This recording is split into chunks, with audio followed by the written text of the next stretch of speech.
Hello बच्चों, welcome to maths in easy way YouTube channel में आपका बहुत बहुत स्वागत है। हम बनाते हैं यहाँ कॉम्प्लिकेटेड, मुश्किल, कॉम्प्लेक्स मैथ को बहुत ही इजी, आसान शब्दों में आपको बिल्कुल समझाएंगे। अगर आपको मैथ्स में इंटरेस्ट है और आप मैथ्स को अच्छे से समझना चाहते हैं बट आपके पास बढ़िया टीचर अवेलेबल नहीं है, तो क्या करें भाई? तो अब आपको टेंशन लेने की बिल्कुल भी ज़रूरत नहीं है, क्योंकि अब मैं यहाँ पे आपको अच्छे से बहुत ही ईजी वे में मैथ्स को समझाने वाला हूँ। सो शुरू करते हैं मैथ्स का सबसे पहला चैप्टर, 10th क्लास के मैथ्स का सबसे पहला chapter, exercise 1.1 real numbers. But exercise start करने से पहले हम पहले दो बेसिक वीडियो बना चुके हैं, प्राइम फैक्टराइजेशन और रियल नंबर इंट्रोडक्शन। तो एक्सरसाइज स्टार्ट करने से पहले आप ये दोनों वीडियो जरूर देख लें, आपका बेसिक कॉन्सेप्ट बिल्कुल क्लियर हो जाएगा। और जो अब हम एक्सरसाइज समझाने वाले हैं इनमें इन दोनों का यूज़ होगा, खास तौर पे प्राइम फैक्टराइजेशन का काफ़ी ज़्यादा यूज़ होने वाला है। तो प्राइम फैक्टराइजेशन वाली वीडियो आप जरूर देखें, 4 मिनट की वीडियो है, ज़्यादा टाइम आपका जाएगा नहीं। पहले उस वीडियो को देख लें, फिर यहाँ इस वीडियो में आना। और इस डिस्क्रिप्शन में भी हमने उस वीडियो का लिंक डाल रखा है, प्लस ऊपर आई बटन पे क्लिक करोगे तो आपको वीडियो का लिंक मिल जाएगा, उस पर क्लिक करके आप वीडियो देख सकते हो और फिर उसके बाद इस वीडियो पे आप कंटिन्यू कर लेना। अब मैंने आपके सामने एनसीईआरटी की बुक ओपन कर ली है और इस बुक में, एनसीईआरटी की बुक में आप देख रहे होंगे कि आपको अच्छा खासा एक्सप्लेनेशन नज़र आ रहा होगा। 1.1 एक्सरसाइज स्टार्ट करने से पहले ये सारा 1.1 एक्सरसाइज स्टार्ट करने से पहले ये सब उसी से रिलेटेड सारा का सारा डिस्क्रिप्शन है। बट इतना बड़ा डिस्क्रिप्शन देख के आपको टेंशन लेने की ज़रूरत नहीं है, ठीक है? आपको ना तो टेंशन लेना है ना आपको टेंशन देना है, सिर्फ आपको सिंपल वे में समझना है। और ये रहा आपके सामने सिंपल वे समराइज्ड नोट्स। यहाँ पर समराइज्ड वे में चीज़ें जो हैं उसको नोट डाउन कर ली हैं कि क्या क्या हमको इसमें कवर करना है, ठीक है? तो ये सारा का सारा जो चीज़ है वो एक्सरसाइज 1.1 स्टार्ट करने से पहले ये सारी चीज़ें हमें समझनी पड़ेंगी, ठीक है? तो इसमें ये दिखाया हुआ है कि 9th क्लास में भी जो आपने चीज़ें पढ़ी हुई हैं, ठीक है, इससे रिलेटेड, एचसीएफ से रिलेटेड, प्राइम फैक्टराइजेशन से रिलेटेड, तो ये सारी चीज़ें उन्होंने बता रखी हैं। और इक्वलिटी थ्योरम भी जो है वो हमने 9th क्लास में कवर किया हुआ है। सो 10th क्लास में हम इसको नहीं समझाएंगे, बट हाँ हम फर्दर आगे जब एक वीडियो बनाएंगे जिसमें हम क्वेश्चन आंसर्स करेंगे तो हम उसमें 9th क्लास के इक्वलिटी डिवीजन मेथड को भी हम उसमें कवर करेंगे, ठीक है? उससे रिलेटेड भी क्वेश्चन को हम कवर करेंगे, ठीक है? बट अभी 1.1 एक्सरसाइज के लिए इसकी ज़रूरत नहीं है, ठीक है? तो इसीलिए हम इसमें आगे बढ़ जाएंगे, ठीक है? तो सबसे पहले हम शुरुआत करते हैं किससे? The fundamental theorem of arithmetic. तो फंडामेंटल थ्योरम क्या बोलती है? तो भाई फंडामेंटल थ्योरम हमारी ये बोलती है कि एवरी कंपोजिट नंबर, जितने भी कंपोजिट नंबर्स हैं, ठीक है, उनको एक्सप्रेस किया जा सकता है। किस चीज में एक्सप्रेस किया जा सकता है? तो प्रोडक्ट ऑफ प्राइम नंबर्स, ठीक है? तो प्राइम नंबर के प्रोडक्ट के फॉर्म में उनको एक्सप्रेस किया जा सकता है एवरी कंपोजिट नंबर को, ठीक है? तो प्राइम नंबर, जैसा कि हमने पहले ही इसके ऊपर एक वीडियो बना रखी है, ठीक है, उसमें हमने समझाया भी था कि प्राइम नंबर क्या चीज़ होती है। तो प्राइम नंबर, जैसे कि मैं दोबारा एक बार रिपीट कर देता हूँ, प्राइम नंबर हमारे वो नंबर्स होते हैं जो किसी और के टेबल में नहीं आते हैं, ये सिर्फ अपने और 1 के टेबल में आते हैं, ठीक है? तो 2 हो गया, 3 हो गया, 5 हो गया, 7 हो गया, ये सारे क्या है? प्राइम नंबर्स हैं। अब इसी के अपोजिट में हो गए कंपोजिट नंबर्स, यानी कि वो दूसरे नंबर्स के टेबल में आते हैं, ठीक है? तो ये जितने भी कंपोजिट नंबर्स होते हैं, ठीक है, हम इनको प्राइम नंबर के मल्टीप्लिकेशन में लिख सकते हैं, ठीक है? प्राइम नंबर के हम इनको मल्टीप्लिकेशन में लिख सकते हैं। कंपोजिट नंबर को जब हम फैक्टराइज करेंगे, ठीक है, जब हम उसका प्राइम फैक्टराइजेशन करेंगे तो हम उसको प्राइम नंबर के फॉर्म में लिख सकते हैं। एग्जाम्पल के लिए, जैसे कि मैंने यहाँ पर आपको समझा रखा है, एग्जाम्पल के लिए हमने समझाया हुआ है, जैसे कि 30 हमारा क्या है? 30 हमारा कंपोजिट नंबर है। क्यों है कंपोजिट नंबर? क्योंकि ये दूसरे नंबर के टेबल में आ रहा है, तो इसीलिए कंपोजिट नंबर है। तो अगर ये कंपोजिट नंबर है तो डेफिनेशन के अकॉर्डिंग हम इसको प्राइम नंबर के मल्टीप्लिकेशन में लिख सकते हैं। तो अगर हम 30 को फैक्टराइज करेंगे, यानी कि उसके प्राइम फैक्टराइजेशन करेंगे, तो प्राइम फैक्टराइजेशन करने के बाद जो उसके फैक्टर्स आएंगे वो 2, 3 और 5 आएंगे, ठीक है? जैसे कि हम पहले भी डिस्कस कर चुके हैं, प्राइम फैक्टराइजेशन हमने करना सिखाया है कि किस तरीके से हम प्राइम फैक्टराइजेशन करते हैं, ठीक है? यहाँ पर एक बार मैं फिर से रिवाइज कर देता हूँ प्राइम फैक्टराइजेशन को, ठीक है? तो जैसे 30 है तो 30 को हम 2 से फैक्टराइज करेंगे, तो 2 1 जा 2, ठीक है? 2 1 जा 2, हासिल इसमें गया 1, तो 2 5 जा 10, ठीक है? 2 से अब ये हो नहीं सकता, 3 से होगा, तो 3 5 जा 50, ठीक है? उसके बाद ये 5 से होगा, तो 5 1 जा 5, ठीक है? तो ये जो हमारे फैक्टर्स निकल के आ रहे हैं, ये क्या है? सारे के सारे प्राइम फैक्टर्स हैं, ठीक है? हम इनको असेंडिंग ऑर्डर में लिख दिया हमने यहाँ पर, ठीक है, यहाँ पे हमने इनको असेंडिंग ऑर्डर में लिख दिया है। तो यही है हमारा प्राइम फैक्टराइजेशन, और यही ये डेफिनेशन जो है, ये फंडामेंटल थ्योरम ऑफ अरिथमेटिक, यही सेम डेफिनेशन है जो कह रही है कि हर कंपोजिट नंबर को हम प्राइम नंबर के मल्टीप्लिकेशन के फॉर्म में लिख सकते हैं। ठीक है, अब यहाँ पर ये चीज आती है, except for the order of primes. ठीक है, तो ये यहाँ पे बोल रहा है कि जितने भी इनकी रिप्रेजेंटेशन है, ठीक है, तो यानी कि जो भी कंपोजिट नंबर है उनकी जो रिप्रेजेंटेशन है उसको यूनिकली रिप्रेजेंट किया सकता है। यूनिकली का मतलब ये हो गया, कंपोजिट नंबर को हम प्राइम नंबर के मल्टीप्लिकेशन के फॉर्म में लिख सकते हैं, और ये जो रिप्रेजेंटेशन है ये अपने आप में यूनिक है, लेकिन हम इनके ऑर्डर को चेंज कर सकते हैं। यानी कि हम चाहे तो 3 को पहले लिख सकते हैं, 2 को बाद में लिख सकते हैं, 5 को से लिखते हैं। लॉजिकली ये बिल्कुल जो है सही रहेगा, लॉजिकली हम इसको बिल्कुल सही कहेंगे। ठीक है, इनकी अरेंजमेंट से जो है कोई फर्क नहीं पड़ेगा। लेकिन अगर हम एक सही रिप्रेजेंटेशन की बात करें, तो सही रिप्रेजेंटेशन ये है कि हम इसको हमेशा असेंडिंग ऑर्डर में ही लिखेंगे। ठीक है, तो जो सबसे छोटा प्राइम नंबर है हम उसको सबसे पहले लिखेंगे। ठीक है, उसके बाद उससे बड़े वाले प्राइम नंबर को लिखेंगे, और जो इस तरीके से हम इंक्रीजिंग ऑर्डर में लिखेंगे, और जो सबसे बड़ा प्राइम नंबर है, ठीक है, हम उसको सबसे लास्ट में लिखेंगे। इसी तरीके से हमारा ये 100 है। ठीक है, 100 को भी हमने क्या किया भाई, प्राइम फैक्टराइज किया। ऐसे ही प्राइम फैक्टराइज कर लेंगे जैसे यहाँ पे मैंने करके दिखाया है प्राइम फैक्टराइज। ठीक है, इसी तरीके से हम 100 को भी प्राइम फैक्टराइज कर लेंगे। तो इसके प्राइम फैक्टराइजेशन क्या आ गया, 2 आ गया, 2 आ गया, ठीक है, 5 आ गया, 5 आ गया। ठीक है, तो ये सारे के सारे इसके क्या है, प्राइम फैक्टर्स हैं।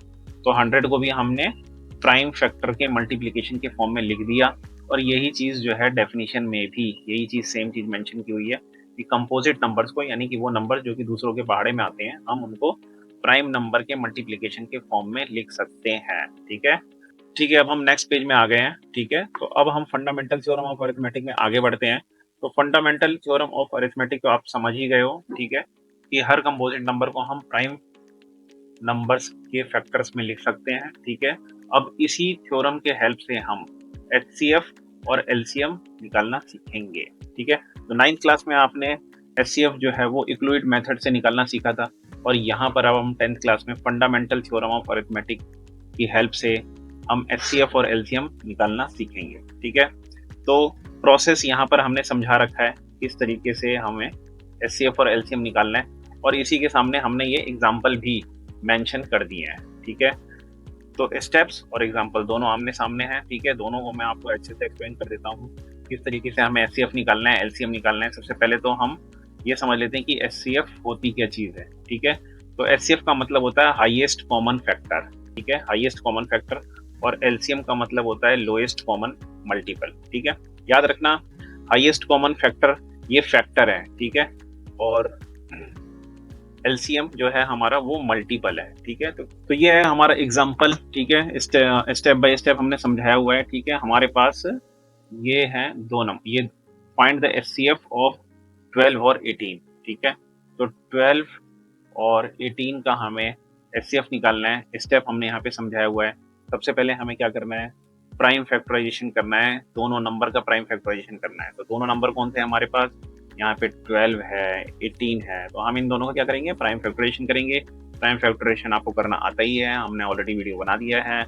तो यहाँ पे हमने 12 और 18 का प्राइम फैक्टराइजेशन कर दिया है। ठीक है, 12 के फैक्टर्स निकल के आगे हैं 2 इंटू 2 इंटू 3। ठीक है, ये तीनों प्राइम नंबर्स हैं। ठीक है, 18 के जो है हमारे फैक्टर्स निकल के आ गए हैं 2 इंटू 3 इंटू 3। ठीक है, सबसे पहले हम एचसीएफ निकालना सीखेंगे। एचसीएफ निकालना बहुत ही आसान है। ठीक है, एचसीएफ के लिए ज़्यादा मेहनत करने की ज़रूरत ही नहीं है। एचसीएफ हमारा क्या होता है भाई, कॉमन फैक्टर्स होते हैं। ठीक है, नाम से ही पता चल रहा है कॉमन फैक्टर। तो अब यहाँ पर जो भी कॉमन है, ठीक है, तो वो उसको हम यहाँ पे एचसीएफ में हम लिख लेंगे। तो भाई क्या कॉमन है, तो 2 जो है हमारा, ठीक है, 2 हमारा कॉमन है, 2 को हमने लिख लिया। ठीक है, 3 हमारा कॉमन है, 3 को भी हमने यहाँ पे लिख लिया। ठीक है, तो एचसीएफ का मतलब यही है, highest common factor. Common factors इसमें है, तो कॉमन फैक्टर हमारे यही है, बस 2 है कॉमन फैक्टर, 3 है कॉमन फैक्टर। ये तो हमारा कॉमन फैक्टर है नहीं, तो जो हमारे कॉमन फैक्टर थे वो हमने लिख लिए। ठीक है, और उसी को हम मल्टीप्लाई करके, जो भी मल्टीप्लाई करके आएगा वो हमारा एचसीएफ होगा। ठीक है, तो ये है हमारा हाईएस्ट कॉमन फैक्टर। ओके, अब बात आती है एलसीएम की। एलसीएम कैसे निकलेगा, ठीक है, फंडामेंटल थ्योरम ऑफ अरिथमेटिक के हेल्प से एलसीएम कैसे निकलेगा। तो अगर आपने एचसीएफ निकालना सीख गए हैं तो एलसीएम निकालना अपने आप सीख जाएंगे। तो याद कर रखना, हमेशा पहले एचसीएफ निकालना है, ठीक है, और उसके बाद एलसीएम निकालना है। अगर आप एचसीएफ निकालना सीख गए तो समझ लो एलसीएम जो है वो अपने आप निकल जाएगा। तो एचसीएफ में जो भी आया हमारा 2 into 3, ठीक है, तो वो हम यहाँ पर एलसीएम में 2 into 3, ठीक है, यही है हमारा एचसीएफ। तो जो भी एचसीएफ में आया है 2 into 3 वो हमने यहाँ पे मेंशन कर दिया 2 into 3, ठीक है। अब इसके अलावा जो भी अनकॉमन फैक्टर्स हैं उन सबको हम एज इट इज यहाँ पे लिख देंगे। तो 2 हमारा कॉमन था, 3 हमारा कॉमन था, ठीक है, वो हमने एचसीएफ में लिख दिया था और हमने एलसीएम में भी उसको मेंशन कर दिया है, ठीक है। इसके अलावा अब बाकी जितने भी फैक्टर्स बच रहे हैं वो सारे के सारे हम लिखेंगे। तो 2 बच रहा है भाई, ये 2 है, 2 बच रहा है तो हम यहाँ पे 2 को लिख देंगे, ठीक है। 3 बच रहा है, 3 को लिख देंगे, ठीक है। तो एलसीएम में हमने क्या किया, जो एचसीएफ था, जो कॉमन फैक्टर थे, उसको तो हमने लिख ही दिया, ठीक है। इसके अलावा बाकी जितने भी फैक्टर्स इसमें बच गए हैं, ठीक है, वो सारे के सारे हमने यहाँ पे इसमें लिख दिए। अब हमने उसको यहाँ पे रीअरेंज कर दिया, यानी कि जो हमारे इंक्रीजिंग ऑर्डर में जिस तरीके से हमें लिखना चाहिए फैक्टर्स को, ठीक है, उस इंक्रीजिंग ऑर्डर में हमने यहाँ पे लिख दिया, ठीक है। 2 है हमारा, 2 को हमने यहाँ पे लिख दिया। 2 जो इधर लिखा हुआ था सेकेंड लास्ट में, इसको हमने यहाँ पे, उसको हमने यहाँ पे सेकेंड नंबर पे लिख दिया, ठीक है। 3 को हमने एज इट इज लिख दिया, 3 को हमने लिख दिया, ठीक है। तो यहाँ पे हमने सिर्फ ऑर्डर चेंज किया है, सारे फैक्टर्स वही हैं हमारे जो हमने यहाँ पे निकाले हैं, सिर्फ हमने यहाँ पे क्या कर दिया, उसको ऑर्डर चेंज कर दिया, यानी कि तरीके से लिख दिया भाई, इंक्रीजिंग ऑर्डर में लिख दिया, ठीक है। तो ये स्टेप हम अगर नहीं भी करेंगे तब भी हमारा आंसर जो है वो सेम ही आएगा, ठीक है। इनको जब हम मल्टीप्लाई करेंगे तो ये 36 निकल के आ रहा है, ठीक है। अगर हम इनको अरेंज नहीं करते तब भी हम मल्टीप्लाई करके आंसर लिख सकते थे, लेकिन जो है हमें अगर तरीके से लिखना है तो हमें उन्हें असेंडिंग ऑर्डर में लिखना पड़ेगा। तो इसीलिए हमने इनको असेंडिंग ऑर्डर में लिख दिया है और इसको हमने मल्टीप्लाई करके ये हमारा 36 जो आया है, ये 36 क्या आया है, ये एलसीएम आया है, ओके। तो यही है हमारा। सबसे पहले हम क्या करेंगे, किसी भी नंबर का हम प्राइम फैक्टराइजेशन करेंगे, ठीक है। कोई भी 2 नंबर है उनका हम प्राइम फैक्टराइजेशन करेंगे, जैसे कि यहाँ पर था, हमने प्राइम फैक्टराइजेशन करके उनको लिख दिया, ठीक है। हाईएस्ट कॉमन फैक्टर क्या है भैया, तो एचसीएफ कैसे निकलेगा, तो जो भी कॉमन फैक्टर है उन कॉमन फैक्टर को हम लिख लेंगे। तो भाई यहाँ पे हमारे कॉमन फैक्टर क्या थे भाई, 2 कॉमन फैक्टर था, 3 कॉमन फैक्टर था, दोनों को हमने मार्क कर लिया और यहाँ पे लिख लिया, ठीक है। कॉमन फैक्टर को मल्टीप्लाई करके हमारा एचसीएफ आ गया, ठीक है। एलसीएम के लिए हमने क्या किया, एचसीएफ के जो भी दोनों फैक्टर्स थे वो हमने एज इट इज यहाँ पे मेंशन कर दिए, और बाकी जितने भी फैक्टर्स बचे हैं हमारे, ठीक है, जिनमें हमने मार्क नहीं किया हुआ, सारे फैक्टर्स को हमने यहाँ पे लिख दिए और फिर उनको रीअरेंज कर दिया और मल्टीप्लिकेशन से हमारा एलसीएम निकल के आ गया, ठीक है। अब इसी तरीके से हम दूसरे एग्जाम्पल को भी समझेंगे, ठीक है। एग्जाम्पल 2 है हमारा, एचसीएफ और एलसीएम हमें निकालना है, किसका निकालना है, 20 का निकालना है, 28 का निकालना है, ठीक है। तो 20 को हम प्राइम फैक्टराइज कर देंगे। तो 20 को जब हम प्राइम फैक्टराइज करेंगे तो हमारा ये आ रहा है निकल के 2 into 2 into 5, ठीक है। और 28 का हमारा क्या निकल के आ रहा है, 2 into 2 into 7, ठीक है। अब सबसे पहले हम क्या निकालेंगे, सबसे पहले हम एचसीएफ निकालेंगे, ठीक है। एलसीएम नहीं निकालेंगे, पहले हम एचसीएफ निकालेंगे, ठीक है। तो एचसीएफ में हमारा क्या है, कॉमन फैक्टर, जैसे कि नाम से पता चल रहा है भाई कॉमन फैक्टर। तो अब इसमें कॉमन फैक्टर क्या है भाई, तो ये 2 जो है ये कॉमन फैक्टर है, ये हमने मेंशन कर दिया यहाँ पे, ठीक है। इसी तरीके से फिर ये भी कॉमन फैक्टर है, 2 एक और है कॉमन फैक्टर, इसको भी हमने मेंशन कर दिया यहाँ पे, ठीक है। बाकी ये तो कॉमन है नहीं, ठीक है। तो जो कॉमन थे वो हमने लिख दिए, मेंशन कर दिए, और हम अब इनको मल्टीप्लाई करके जो भी आएगा हमारा वो क्या है, हमारा एचसीएफ है, ठीक है। अब एलसीएम कैसे निकलेगा, एलसीएम के लिए सेम वही प्रोसेस जो हमने पहले फॉलो किया था, पहले हम एचसीएफ को ही लिख लेंगे, ठीक है। यहाँ पर मैं एलसीएम लिख लेता हूँ, एलसीएम जो भी हमारा एचसीएफ था हम सबसे पहले उसको मेंशन कर लेंगे। तो 2 × 2, ठीक है, ये एचसीएफ है हमारा, एचसीएफ हमने लिख दिया। अब एचसीएफ के अलावा जो भी फैक्टर्स बच रहे हैं जिनमें हमने सर्कल नहीं किया है, जो कि अनकॉमन फैक्टर कह सकते हैं जिनको, ठीक है, उनको भी हम यहाँ पर लिख लेंगे। तो भैया अनकॉमन फैक्टर में हमारा क्या है, 5 है, ठीक है, 7 है, ठीक है, वही चीज है यहाँ पर 2 into 2 into 5 into 7, ठीक है। इनको जब हम मल्टीप्लाई करेंगे तो हमारा आंसर निकल के आ जाएगा 140। तो 140 क्या है हमारा, वो है हमारा एलसीएम। ठीक है, तो एचसीएफ और एलसीएम निकालना हमने सीख लिया। किस तरीके से सीखा है, फंडामेंटल थ्योरम ऑफ अरिथमेटिक से सीखा है। 9th क्लास में कैसे सीखा था हमने एफसीएफ निकालना, इक्लूड मेथड से सीखा था। ये कौन सा मेथड है, fundamental theorem of arithmetic. Fundamental theorem of arithmetic में क्या होता है भाई, सबसे पहले हम प्राइम फैक्टराइजेशन करते हैं। ठीक है, प्राइम फैक्टराइजेशन करके उसके बाद हमको सारे को जो भी उसके फैक्टर्स हैं उनको हम मेंशन कर लेते हैं। जो उनमें कॉमन फैक्टर्स हैं उनको हम लिख लेते हैं, वो हमारा एचसीएफ हो जाता है। ठीक है, मल्टीप्लाई करेंगे हम उनको तो हमारा एचसीएफ निकल के आ जाएगा।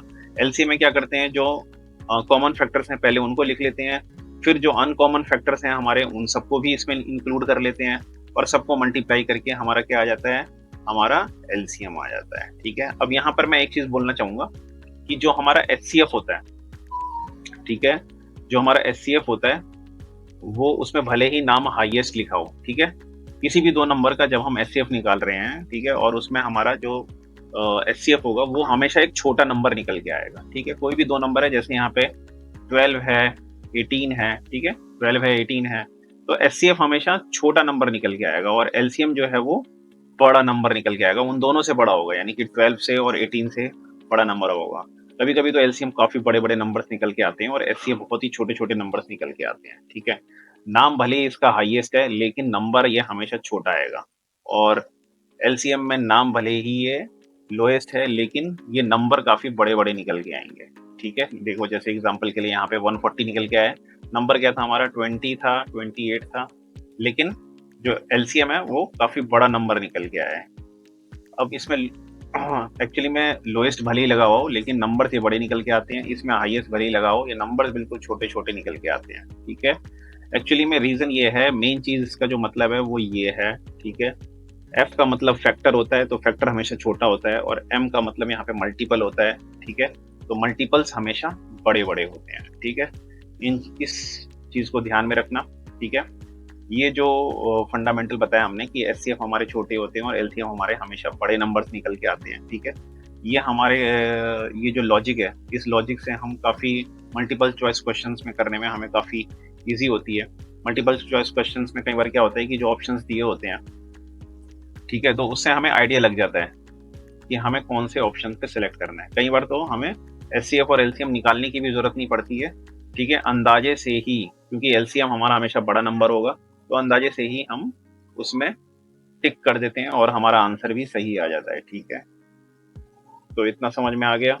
अब आगे बढ़ते हैं, हमारे नेक्स्ट पेज पे आ गए हैं। ठीक है, और यहाँ पर है हमारा एचसीएफ हमें निकालना है, एलसीएम निकालना है, लेकिन अब यहाँ पे 2 नंबर्स नहीं है। ठीक है, हमें 3 नंबर्स मेंशन है। ठीक है, 3 नंबर्स दिए हुए हैं और 3 नंबर्स का हमें एचसीएफ और एलसीएम निकालना है। ठीक है, 3 नंबर का भी एचसीएफ और एलसीएम निकालने के लिए सेम वही प्रोसेस है जो कि फंडामेंटल थ्योरम ऑफ अरिथमेटिक के प्रोसेस से हमने 2 नंबर के फैक्टर्स को निकालने में किया था। तो यहाँ पर भी हम 3 नंबर के फैक्टर्स को निकालने में करेंगे। नंबर है हमारे पास 12, ठीक है, 15 और 21। ओके, यहाँ पे हम इनको प्राइम फैक्टराइज करेंगे।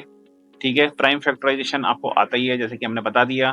तो जब आप इसे प्राइम फैक्टराइज करोगे तो ये नंबर्स निकल के आएंगे, 2 इंटू 2 इंटू 3, 15 का आएगा 3 इंटू 5, 21 का आएगा 3 इंटू 7।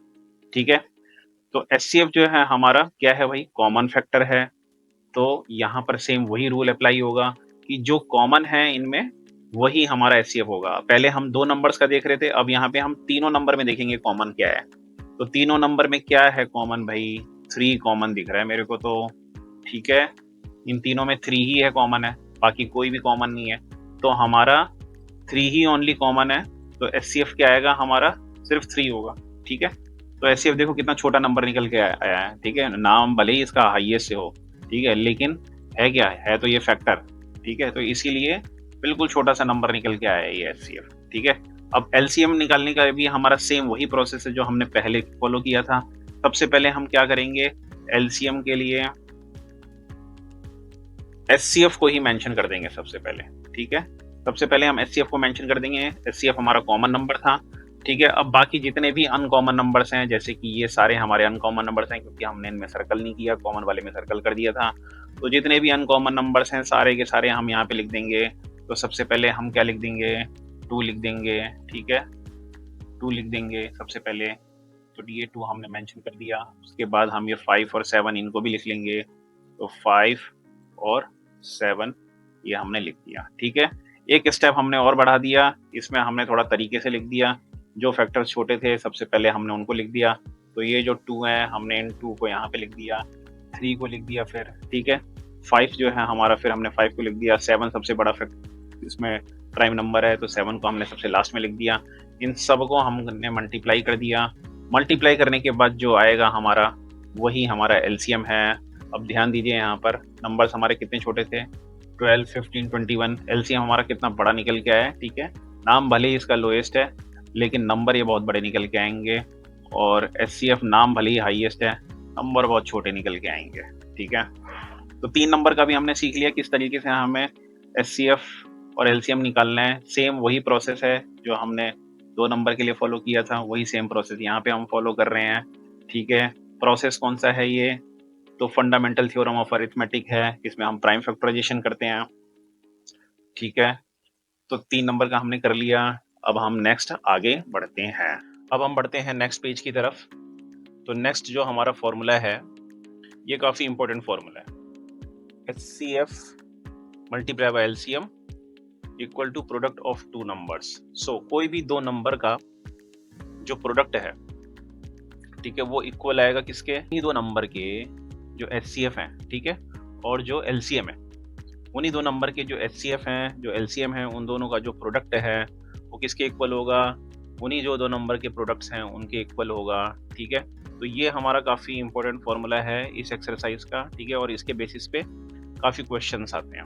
ठीक है, अब एक बार हम इस फॉर्मूले को रीचेक कर लेते हैं कि क्या वाकई में ऐसा है कि HCF और LCM का जो मल्टीपल है, यानी कि जो उनका प्रोडक्ट है, वो 2 नंबर के प्रोडक्ट्स के इक्वल आते हैं। ठीक है, तो हम एग्जाम्पल लेंगे यहाँ पर फिर से अपना वही जो सबसे पहला एग्जाम्पल जो हमने लिया था, जिसमें 12 था नंबर और 18 थे नंबर। ठीक है, ये 2 नंबर थे हमारे। इसी के हेल्प से ही जो है हम ये समझेंगे HCF और LCM जो है हमारा, उनका प्रोडक्ट जो है वो सेम आता है या नहीं आता है। सो ये है हमारा formula, HCF into LCM equal to product of 2 numbers. तो वो जो 2 नंबर है हमारे कौन कौन से हैं, 12 है, 18 है। ठीक है, 12 और 18 का हमने HCF उस वक्त निकाला ही था। ठीक है, तो हमारे पास क्या आया था, 6 आया था और 36 आया था। अब यहाँ पर हमने जो 6 है और 36 है, हम इन दोनों को मल्टीप्लाई करते हैं, तो जो हमारी वैल्यू निकल के आ गई है वो 216 निकल के आ गई है। ठीक है, 6 और 36 यानी कि जो हमारे HCF और LCM है।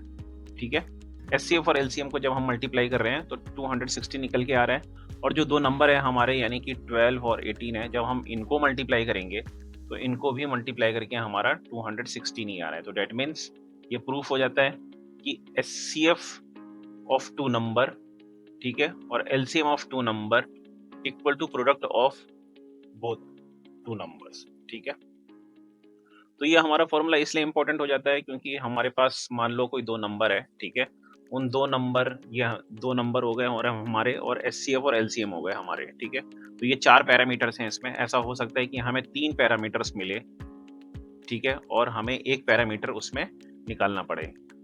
तो कोई भी फॉर्मूला जिसमें हमारे 4 पैरामीटर्स हैं, अगर उसमें से 3 पैरामीटर्स उन्होंने मेंशन कर रखे हैं, ठीक है, और 1 पैरामीटर जो कि हमें फाइंड आउट करना है, तो उसे हम आराम से फाइंड आउट कर सकते हैं। ठीक है, तो फॉर एग्जांपल जैसे कि कोई नंबर है ना, कोई नंबर है जैसे A और B है, तो A और B में से हमें एक नंबर हमें पता है। ठीक है, मान लो A हमें पता है, A हमें गिवन है वैल्यू, LCM पता है हमें, HCF भी पता है हमें। ठीक है, तो हमको क्या करना है, हमें जो दूसरा नंबर है वो फाइंड आउट करना है। तो हम क्या करेंगे, हम ये करेंगे कि जो A नंबर जो हमारे यहाँ पे मल्टीप्लाई में है, ठीक है, हम उसको वहाँ पे डिवाइड में लिख देंगे सेम नंबर को। ठीक है, और इस तरीके से हमारे को हमारा नंबर भी फाइंड आउट हो जाएगा। तो ऐसे बहुत सारे क्वेश्चंस आते हैं। ठीक है, इसी तरह का एक एग्जांपल हम लेते हैं क्वेश्चंस का। सो ये हमारे पास एक क्वेश्चन है। ठीक है, तो ये है हमारा क्वेश्चन। इसमें क्या है हमारा एचसीएफ और एलसीएम, ठीक है। HCF and LCM of two numbers are 4 and 9696 respectively, ठीक है। तो वही एचसीएफ दिया हुआ है हमको 4, एलसीएम दिया हुआ है 9696, ठीक है। तो एचसीएफ भी पता है हमें, एलसीएम भी पता है हमें। इफ वन नंबर इज 96, अब जो दो नंबर जिनका एचसीएफ और एलसीएम इन्होंने दिया हुआ है, उन दो नंबर में से एक नंबर इन्होंने मेंशन ऑलरेडी कर रखा है 96, फाइंड द अदर नंबर। तो हमको क्या करना है भाई, हमको अब अदर नंबर फाइंड आउट करना है, ठीक है। तो फॉर्मूला अब यहाँ पे हमारा यूज होगा, क्योंकि हमें दो नंबर में से एक नंबर तो पता है और एलसीएम भी पता है और एचसीएफ भी पता है। तो अब यहाँ पर हम उस फॉर्मूले को यूज करेंगे। जो हमारा एचसीएफ है वो क्या है, एचसीएफ हमारा 4 है, तो हमने क्या किया, 4 लिख लिया, ठीक है। इस फॉर्मूले में एचसीएफ की जगह हमने क्या लिख लिया, 4 लिख लिया, ठीक है। अब जो एलसीएम है, एलसीएम हमारा क्या है, एलसीएम हमारा 9696 है, ठीक है। तो हमने 9696 लिख लिया, ठीक है। एलसीएम की जगह हमने क्या लिख लिया, 9696 लिख लिया। अब जो दो नंबर्स हैं हमारे, प्रोडक्ट ऑफ टू नंबर्स, तो वो जो दो नंबर्स हैं उन दो नंबर्स में से एक नंबर तो हमें पता ही है, 96 इन्होंने मेंशन कर रखा है, तो 96 भी हमने लिख लिया। अब दूसरा नंबर हमें नहीं पता है, उसी नंबर को जो दो हमें नहीं पता है उसको हमने x मान लिया, ठीक है। तो जो दो प्रोडक्ट ऑफ टू नंबर्स में से 96 वाला नंबर हमने मेंशन कर दिया और दूसरे नंबर को हमने x मान लिया। अब हम इसे सॉल्व करेंगे। तो जैसे कि मैंने बताया था पहले फॉर्मूले में कि जो हमारा एक नंबर है, ठीक है, यानी कि जो हमें एक नंबर जो उन्होंने दिया हुआ है वो हमारा जब दूसरी साइड जाएगा इक्वल टू के, तो वो डिवीजन में आ जाएगा।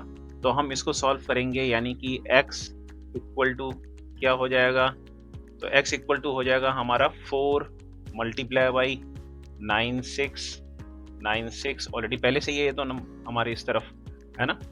और ये जो 96 है ये हमारा 96 क्या हो जाएगा, डिवाइड में चला जाएगा 96, ठीक है। तो अब आप इसे सिंपलीफाई कर सकते हो। अब चाहो तो जो भी पहाड़ा है आपका, ठीक है, जिससे आप सिंपलीफाई कर सकते हो। फॉर एग्जांपल जैसे कि 2 से भी हम सिंपलीफाई कर सकते हैं, लेकिन यहाँ पर अगर मैं देखूँ तो 96 और 96, यहाँ पे भी 96 ही है, तो हम इसे 96 से ही सिंपलीफाई कर सकते हैं। तो जैसे कि 96 है तो हमारा 96 1 जा 96 बचा 9, ठीक है। 96 के पहाड़े में 9 आएगा नहीं, तो हम क्या करेंगे, यहाँ पे 0 लगाएंगे। अब हमारा हो गया 96, ठीक है। तो 96 1 जा 96, ठीक है। तो मैंने 96 का ही पहाड़ा पढ़ दिया है, ठीक है। लेकिन आप चाहो तो इसे छोटे नंबर से भी सिंपलीफाई कर सकते हो, ठीक है। तो अब हमारे पास 4 इंटू 104 आ गया, तो 4 1 जा क्या हो गया 4, ठीक है। 4 0 जा 0 क्या हो गया 0, और 4 1 जा क्या हो गया 4, ठीक है। तो यहाँ पर मैंने थोड़ी सी हार्ड कैलकुलेशन कर दी, मैंने 96 के पहाड़े से इसे सिंपलीफाई कर दिया। लेकिन आप चाहो तो इसे छोटे नंबर से भी कर सकते हो, यानी कि पहले 2 से किया, फिर उसके बाद फिर दोबारा 2 से किया, ठीक है। इस तरीके से आप सिंपलीफाई कर सकते हो। आंसर आपका यही निकल के आएगा। और जो ये हमारा आंसर है ये क्या है, ये हमारी x की वैल्यू है। x क्या है, तो x हमने दूसरे नंबर को माना था जो कि हमारा सेकंड नंबर है, ठीक है। तो सेकंड नंबर की वैल्यू जो है वो 404 निकल कर आई है। तो जो हमें अदर नंबर फाइंड आउट करना था वो अदर नंबर हमारा यही है, यानी कि 404। तो हम यहाँ पर लिख सकते हैं अदर नंबर इक्वल टू 404, ठीक है। तो इस तरीके से हमारा फॉर्मूला यूज होगा, ठीक है। ऐसा हो सकता है कि ज़रूरी नहीं कि हमें अदर नंबर ही फाइंड आउट करना है, ऐसा भी हो सकता है कि हमें जो है इसमें एलसीएम ही निकालना पड़ जाए, हमें दो नंबर मेंशन हो, ठीक है। और एक चीज़ हमें एचसीएफ या एलसीएम में से कोई एक चीज़ दे रखी हो और दूसरा चीज़ हमें फाइंड आउट करना है, और क्वेश्चन में ये मेंशन हो कि आपको फॉर्मूले से ही इसे फाइंड आउट करना है। एनसीईआरटी में है भी एक ऐसा क्वेश्चन, जो पहला एक्सरसाइज है 1.1, तो हम उसको भी इसी तरीके से ही सॉल्व करेंगे। नेक्स्ट पेज पे आ जाते हैं, ठीक है। नेक्स्ट पेज पे हमारा प्रॉब्लम क्या है, क्वेश्चन जो है हमारा वो ये है कि find the LCM and HCF. ये हमारा एनसीईआरटी का ही क्वेश्चन है, बताऊँ तो ये एनसीईआरटी का एक्सरसाइज का क्वेश्चन है। तो इसमें हमें एलसीएम निकालना है, find the LCM and HCF of the following pairs, LCM and HCF of the following pairs of integers. Integers हमारे ये इन्होंने यहाँ पे मेंशन कर रखे हैं, ठीक है। और verified at LCM and verified at LCM into HCF equal to product of two number, साथ में ये भी वेरीफाई करना है हमको, ठीक है। तो हम कोई भी एक एग्जांपल ले लेते हैं। फॉर एग्जांपल हमने ये वाला एग्जांपल ले लिया, ठीक है, 510। अब ठीक है। तो एचसीएफ हमारा कॉमन होता है, तो यहाँ पे कॉमन क्या है, कॉमन यहाँ पे हमारा 2 है। ठीक है, तो कॉमन फैक्टर हमारा 2 है, तो इसमें सिर्फ 2 ही कॉमन था, तो हमने एचसीएफ की जगह 2 लिख दिया। एलसीएम की जगह हम क्या लिखेंगे, तो एलसीएम की जगह सबसे पहले तो हम एचसीएफ ही लिख देंगे। ठीक है, एचसीएफ हमने लिख दिया, और बाकी जो भी हमारे बचे हुए फैक्टर्स हैं जो कि कॉमन अनकॉमन फैक्टर्स हैं वो सारे को हमने लिख लिया। तो 2 हो गया, 23 हो गया। ठीक है, 2 हो गया, 23 हो गया। ठीक है, 3 5 17 हो गए, 3 5 17 हो गए। ठीक है, ये सारे के सारे हमने लिख दिया। इन सबको जब हम मल्टीप्लाई करेंगे तो हमारा एक बड़ा सा नंबर निकल के आएगा 23460। एलसीएम हमारा जो कि है, क्योंकि ये हमारा मल्टीपल है, ठीक है, तो इसीलिए ये काफ़ी बड़ा नंबर निकल के आएगा, तो ये हमारा एलसीएम है। ठीक है, अब अगर हमें साथ में ये भी करना है, वेरीफाई भी करना है कि LCM into HCF equal to product of 2 numbers, तो हम क्या करेंगे यहाँ पर, हम यहाँ पर पहले तो 510 मल्टीप्लाई बाय 92, इसको जब हम मल्टीप्लाई करेंगे तो 2 0 जा 0, 2 1 जा 2, ठीक है, 5 2 जा 10, ठीक है, उसके बाद क्रॉस करके 9 0 जा 0, 9 1 जा 9,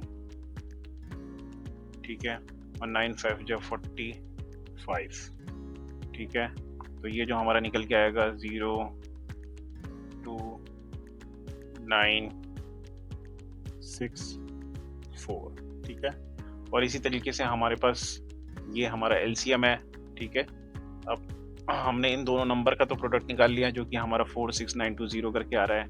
अब ये जो हमारा नंबर है 23460, जब हम इसे मल्टीप्लाई करेंगे तो हम एचसीएफ से मल्टीप्लाई करेंगे, तो जो हमारा एचसीएफ इनको मल्टीप्लाई करके जो निकल के आएगा वो 0, ठीक है, 12 का 2 हासिल 1, 4 2 जा 8 9, ठीक है, 6 और 2 2 जा 4, ठीक है, तो दोनों हमारे सेम नंबर निकल के आ रहे हैं। डेट मीन्स कि एचसीएफ एंड एलसीएम का जो प्रोडक्ट है वो उन दो नंबर के प्रोडक्ट के इक्वल निकल के आएगा। ठीक है, तो ये चीज़ हमने पहले फैक्टराइज करके एचसीएफ और एलसीएम निकाल लिया, और फिर हमने उसको चेक भी कर लिया कि एलसीएम और एचसीएफ इक्वल है कि नहीं है। नेक्स्ट जो क्वेश्चन है हमारा, check whether 6 to the power n can end with digit 0 for any natural number n। ठीक है, तो यहाँ पर 6 की पावर n है, ठीक है, और हमें ये बताना है कि ये डिजिट 0 से एंड करता है या नहीं करता है। ठीक है, तो सबसे पहली चीज़ तो ये है कि कोई भी नंबर जो 0 से एंड करता है, ठीक है, वो डिविजिबल बाई 10 होता है। ठीक है, तो कोई भी नंबर जैसे कि 90 हो गया, 100 हो गया, ठीक है, 110 हो गया, ये सारे 10 से डिविजिबल है। तो कोई भी लास्ट में किसी भी नंबर के डिजिट 0 तभी आएगा जब वो 10 के पहाड़े में आता हो। ठीक है, और 10 के पहाड़े में आने के लिए उसमें 2 और 5 फैक्टर होना बहुत जरूरी है, क्योंकि जो 10 है वो इन्हीं दो फैक्टरों को मिला के बना है। 2 और 5 उसके क्या है, प्राइम फैक्टर्स हैं, तो 2 और 5 ये दोनों प्राइम फैक्टर्स होना जरूरी है। ठीक है, तभी वो जो नंबर है वो हमारा 0 से एंड होगा। ठीक है, अब यहाँ पे 6 जो है हमारा 6 to the power n है। ठीक है, 6 to the power n का मतलब क्या है कि n की वैल्यू कुछ भी हो, चाहे 2 हो, चाहे 3 हो, चाहे 5 हो, चाहे 6 हो, तो 6 बार बार क्या होगा, मल्टीप्लाई होता जाएगा। ठीक है, 6 बार बार मल्टीप्लाई होगा, तो 6 जो बार बार मल्टीप्लाई होगा, तो 6 में क्योंकि दो ही फैक्टर हैं, 2 है और 3 है। ठीक है, तो 2 और 3 ही आपस में बार बार मल्टीप्लाई होते रहेंगे। ठीक है, तो जब 2 और 3 आपस में मल्टीप्लाई बार बार होते रहेंगे तो 0 कभी आएगा ही नहीं, क्योंकि उसमें 5 है ही नहीं। सो 5 इज मिसिंग, तो यही है, इसको हम इस तरीके से सॉल्व करेंगे कि 0, कोई भी नंबर 0 से तभी एंड होगा जब वो 10 से डिविजिबल होगा। 10 से डिविजिबल होने के लिए उसमें 2 और 5 जो हमारे प्राइम फैक्टर्स हैं वो होना जरूरी हैं। अब इस 6 की पावर n में हमारा जो प्राइम फैक्टर्स है वो 2 है और 3 है। ठीक है, इसमें 5 मिसिंग है, सो हम यहाँ पे लिखेंगे ये 6 to the power n cannot be divisible by 10 because it has 5 prime factor missing, because 6 has no prime factor of 5। ठीक है, तो 5 उसमें प्राइम फैक्टर मिसिंग है, इसीलिए वो कभी भी, उसमें 2 तो है लेकिन 5 नहीं है, इसीलिए वो कभी भी 10 से डिविजिबल नहीं हो पाएगा। सो एनसीईआरटी का हमारा ये क्वेश्चन है। ठीक है, एनसीईआरटी में हमें ये क्वेश्चन हमें स्पेसिफाइड है, ये हमें एक्सप्लेन करना है प्रॉब्लम है हमारा 7, 11, 13 प्लस 13। ओके, सो हमें प्रूफ करना है कि ये कंपोजिट नंबर्स हैं। ठीक है, तो पहले सबसे पहले हम क्या करेंगे भाई, इसको हम सॉल्व कर लेंगे। तो 7 इंटू 11 इंटू 13, 7 इंटू 11 इंटू 13, इसको हम मल्टीप्लाई करके देख लेंगे तो ये हमारा 1001 आ गया। अब हम इसमें क्या करेंगे, 13 ऐड कर देंगे। ठीक है, याद रखना जो BODMAS रूल होता है उसमें पहले मल्टीप्लिकेशन होता है और फिर बाद में एडिशन होता है। ठीक है, तो पहले मल्टीप्लाई होगा। ठीक है, जो भी वैल्यू आएगी उसमें हम 13 को ऐड कर देंगे। 13 को ऐड करने के बाद हमारी 1014 वैल्यू आ गई।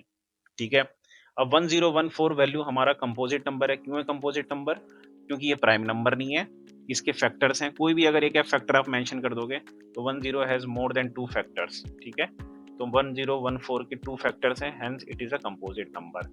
सेम ऐसे ही हम इस नंबर को भी सॉल्व करेंगे। ठीक है, तो BODMAS रूल के हिसाब से पहले मल्टीप्लिकेशन होगा, तो ये 5 को हम बाद में ऐड करेंगे। पहले हम इस नंबर को मल्टीप्लाई करेंगे, तो मल्टीप्लाई करके हमारा ये आ गया। 5 हम उसमें बाद में ऐड कर देंगे, तो 5 ऐड करने के बाद ये आ गया। अब ये 5 के पहाड़े में आता है, तो हम लिख देंगे कि दिस इज डिविजिबल बाय 5। ठीक है, it has more than 2 factors, ये भी यहाँ पे मेंशन कर सकते हो। It has more than 2 factors, ये देखो मेंशन कर दिया है। It has more than 2 factors, hence it is a composite number. ठीक है, इसलिए ये कंपोजिट नंबर है। ठीक है, ये NCERT का ही क्वेश्चन है। हम हर तरह के जो क्वेश्चंस हैं, हर टाइप के जो क्वेश्चंस हैं, उसके एक एक क्वेश्चन को ले रहे हैं। ठीक है, बाकी के जो क्वेश्चंस हैं उनको आप खुद सॉल्व कर सकते हो। ठीक है, तो ये है हमारा NCERT का क्वेश्चंस। ठीक है, तो NCERT के क्वेश्चंस में अगर हम देखेंगे, ठीक है, तो जो हमारा एक्सरसाइज 1.1 है उसमें हमने हर तरह के क्वेश्चन सॉल्व कर लिए हैं। ठीक है, express each number as a product of prime factors. ठीक है, तो हमें करना क्या है, इन सब के प्राइम फैक्टराइजेशन करनी है। तो जितने भी नंबर्स हैं इनके प्राइम फैक्टराइजेशन आप कर ही लोगे, क्योंकि हमने यहाँ पे प्राइम फैक्टराइजेशन आपको सिखा दिया है कि इस तरीके से प्राइम फैक्टराइजेशन करना है। ये सारे हमने बता दिए कैसे प्राइम फैक्टराइजेशन करना है, और एक प्राइम फैक्टराइजेशन की हमने अलग से वीडियो भी बना रखी है, उस वीडियो को आप जरूर देखना। प्राइम फैक्टराइजेशन हमने समझाया हुआ है, 4 मिनट की वीडियो है वो। ठीक है, लिंक उसका डिस्क्रिप्शन में आपको मिल जाएगा, और आई बटन पे क्लिक करके भी जो है आपको वो वीडियो मिल जाएगी। आई बटन पे क्लिक करोगे, राइट साइड में जो है आपके आई बटन जो दिख रहा है छोटा सा अपर कॉर्नर में, उस पर क्लिक करोगे तो वीडियो आपको मिल जाएगी। प्राइम फैक्टराइजेशन आप इसे कर लोगे उसे देख के। ठीक है, find the LCM and HCF of the following integers. ठीक है, तो ये वाला क्वेश्चन हमने कर ही दिया आपके लिए। ठीक, क्वेश्चन आप खुद ही सॉल्व कर लोगे। Find the LCM and the HCF of the following integers by applying prime factorization. तो प्राइम फैक्टराइजेशन हमने बता ही दिया कि किस तरीके से हम नंबर्स का प्राइम फैक्टराइजेशन करेंगे। ठीक है, ये रहे हमारे नंबर्स के प्राइम फैक्टराइजेशन। ठीक है, जो हमने प्राइम फैक्टराइजेशन किया। HCF हमने बता दिया कैसे कॉमन फैक्टर को निकालना है, और LCM भी हमने बता दिया। तो इसी तरीके से आपके ये क्वेश्चंस भी सारे के सारे सॉल्व हो जाएंगे। ठीक है, given that HCF of 2 numbers, ये 2 नंबर है हमारे, इनके जो HCF है वो 9 है। ठीक है, और LCM जो है वो इनका, फाइंड द LCM। ठीक है, तो LCM निकालना है। 2 नंबर भी आपको मेंशन है। ठीक है, HCF भी मेंशन है, LCM आपको निकालना है। तो LCM आप यहाँ पे निकालने के लिए आप फॉर्मूला यूज कर सकते हो। ठीक है, तो जो फॉर्मूला हमने बताया था ये वाला, ठीक है, इस फॉर्मूले को आप यूज कर सकते हो। तो इसमें हमें LCM निकालना है। तो LCM निकालने के लिए हम क्या करेंगे, HCF को डिवीजन में लेके चले जाएंगे। 2 नंबर हमें पता ही है, तो वो 2 नंबर आपको पता चल गया है। तो यहाँ HCF जो भी है इसका, उसको यहाँ पे आप डिवीजन में ले जाओगे। ठीक है, इस तरीके से निकल जाएगा। चेक वेदर 6 कैन एंड, ये हमने क्वेश्चन कर ही लिया। ठीक है, जो 6 वाला क्वेश्चन है अगर आप देखोगे तो ये रहा, हमने ये वाला क्वेश्चन कर लिया। ठीक है, इसके अलावा बाकी ये वाला क्वेश्चन भी हमने कर लिया है। ठीक है, और ये अब हमारा वर्ड्स प्रॉब्लम बच गया। तो वर्ड्स प्रॉब्लम, जितने भी चैप्टर के जो वर्ड्स प्रॉब्लम है हम उनको बाद में एक अलग से वीडियो बना देंगे, जिसमें हम थोड़े हार्ड क्वेश्चंस लेकर आएंगे। ठीक है, तो उसी में हम वर्ड्स प्रॉब्लम को भी कवर कर लेंगे। तो इस हिसाब से हमारा ये एक्सरसाइज 1.1 जो है वो कवर हो गया। ठीक है, वीडियो कैसी लगी है आपको ज़रूर बताना। जो आपके फ्रेंड्स लोग हैं जिनको मैथ्स में इंटरेस्ट है, प्लस उनकी पढ़ाने के लिए कोई बढ़िया टीचर नहीं है, ठीक है, तो उनको ये वीडियो शेयर करना, ताकि उनको भी मैथ्स अच्छे से क्लियर हो, समझ में आए। ठीक है, नेक्स्ट वीडियो मिलते हैं, तब तक के लिए बाय बाय।